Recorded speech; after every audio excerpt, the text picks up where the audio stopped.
Think we're recording? I think we're recording. Good. How you doing? Excuse me if I'm a little bit sweaty. I've just gotten back in from I haven't got a cat already. Just gotten back in from a little cycle ride. Just cycled back from my parents, so I literally sat down 2 minutes ago, so I'm pretty sweaty. So I apologise for that. Yeah, I basically just wanted to make a real quick follow-up video just about my ear, just to let you know how it's getting on. Because I think in the last video, I showed you that it was a little bit swollen up. I wasn't really sure why. My theory was, calm down you two. Like, my theory was that the cold weather had caused it to swell up and get a little bit tender. And I think that's more or less correct. I did say in the last one, I hadn't yet taken the jewellery out because there was no obvious cuts or anything like that. There was just a few little tender sore spots. But yeah, since then, pretty much the day after, the sore spots got larger, and so I left the jewellery out completely for a few days, and over the following couple of days, basically what happened, all the skin on the inside just kind of dried up and peeled off. And it's very peculiar. I've never experienced that before at all. I honestly think the only reason I can think that could possibly be happening is simply how cold the cold weather is. Because as mentioned before, when I have my ears out, because when I cycle to work I don't wear my jewellery, and they sort of, so my ears kind of get like little folds in them, like a couple of little spots like that. Whoop. Back in focus. Get like a couple of little, kind of little mini folds, almost like that. Not quite so exaggerated, obviously, but you go, little girl. But basically, where all these little folds were, they sort of got extra dry, and it seemed like I say, almost like the entire top layer of skin all the way along peeled off. And it was interesting, because it didn't really hurt a great deal, and there wasn't, at the time at least, there wasn't any bleeding or anything like that. Since then, I have managed to get a small little cut. I don't know if you can see it. Where are we? Yeah, just there. You can see the little scab. You can see little bits of the dry skin still, where it all peeled off. But just that little scab bit there, that was actually my own fault. That's because I have a habit of picking at things, like I have a habit of picking my nails. And so, because of all the dry bits in my ear, I was just sort of fiddling with them throughout the day, picking them. And I managed to make an actual little cut now. So, that's, yeah, that's one thing people should, definitely shouldn't do. If you ever have a problematic piercing, do not pick at it. That's probably the worst thing you can do. But, so yeah, I'm certain next time I have a problem I will be picking at that as well, just because that's, unfortunately, that's just a habit of mine, but, you know, is what it is. You can't really help that a great deal. Will you leave her alone? Two of my girls are acting up there, chasing each other around. But Gwen! Leave her alone. You'll get in trouble. Sorry about that. Yeah, Gwen and Millie are chasing, Gwen and Parsnip, sorry, are chasing each other around. Sometimes they try and play, but sometimes they get a little bit over the top. But anyway, yeah.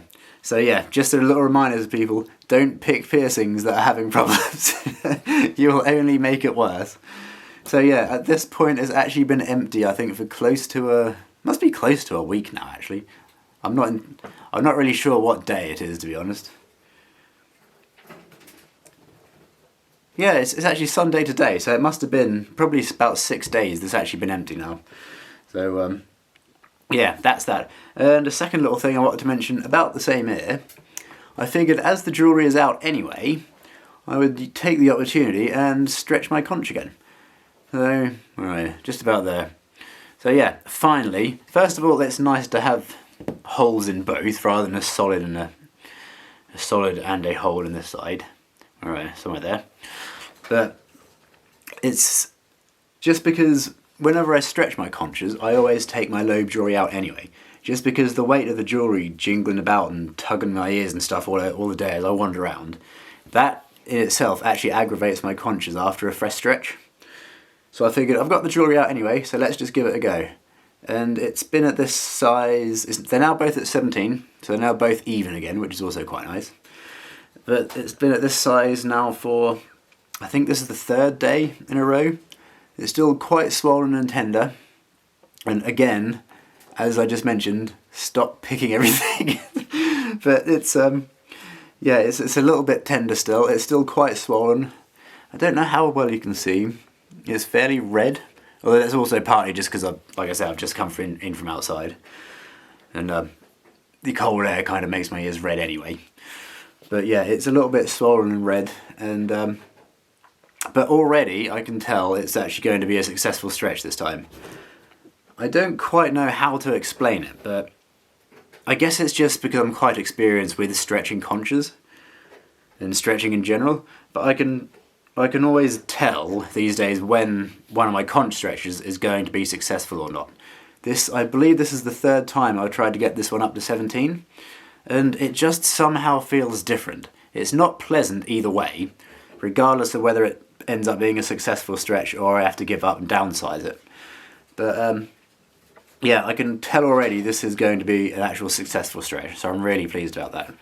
I just have to get through the next probably at least a good couple of weeks of tenderness. Come here, little lady. Here's parsnip. Don't think she'd appreciate that. Yeah, I just have to get through the next, yeah, probably a couple of weeks at least of tenderness.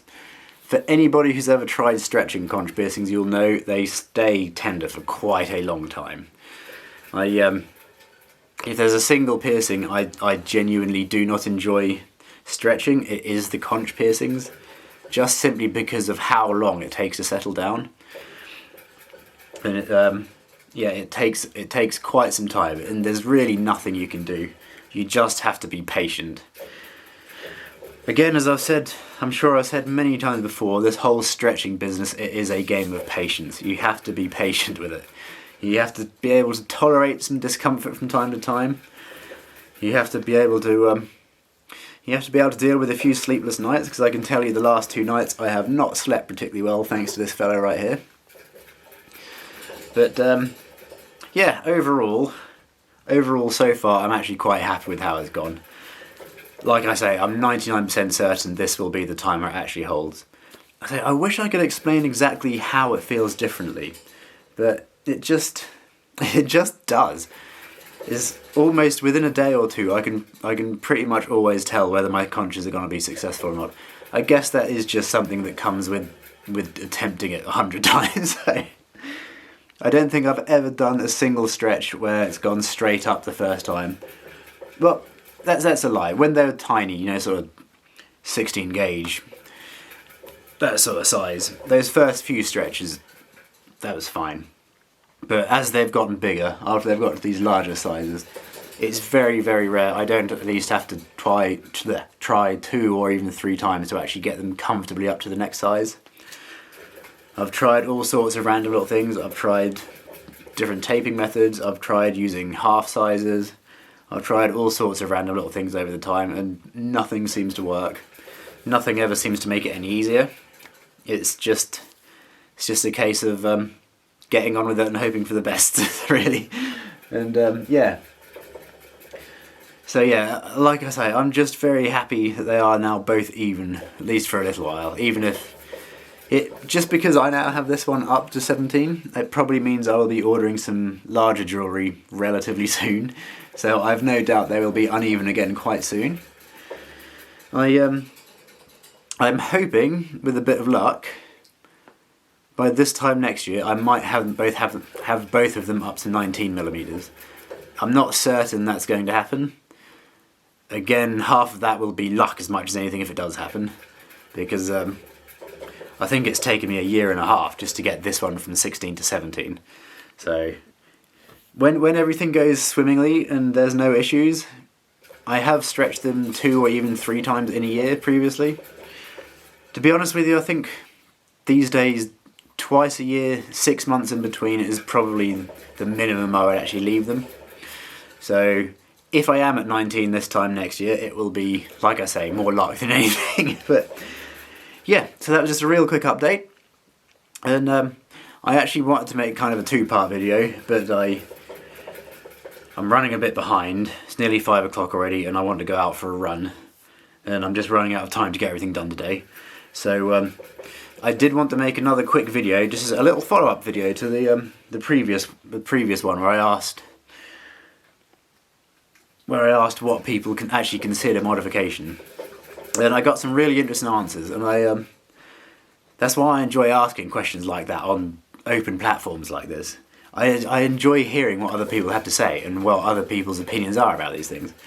So yeah, my plan is at some point, fingers crossed not too far down the line, to make another little video addressing a couple of those. Because I thought, yeah, I really do appreciate all the responses I got from last time, and yeah, I say I haven't really replied properly to a couple of them yet because I wanted to make a little video about them. But yeah, so yeah, this has been a real quick video, a little bit of a rushed video, which I apologise for. It's just been one of those days where I just don't seem to have time to fit everything in. But if I get a chance, middle of this week, perhaps I'll sit down and make another little video, a little follow-up to the previous one. So yeah, thank you for sticking with me through this. Been a bit of a rush, rambly video. And yeah, wish me luck in actually getting a full light sneak with this lovely little swollen conch. Ta-ra for now, speak to you all again soon.